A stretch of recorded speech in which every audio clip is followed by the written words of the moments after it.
Во Македонија годинава се регистрирани 38 нови случаи на ХИВ, СИДА, што е значително помалку од лани, намалување од над 25%.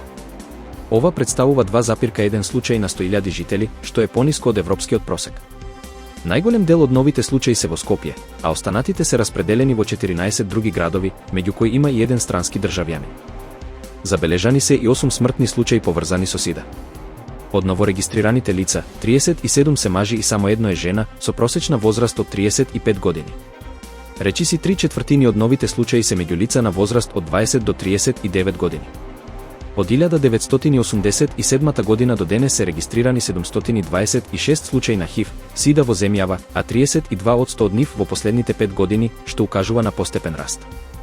Купно 138 лица починале од последици поврзани со СИДА, но со современите терапии стапката на смртност значително опадна. Глобално, ХИВ и понатаму представува сериозен здравствен проблем, со над 40 милиони луѓе кои живеат со вирусот и повеќе од 630.000 смртни случаи само во 2024 година.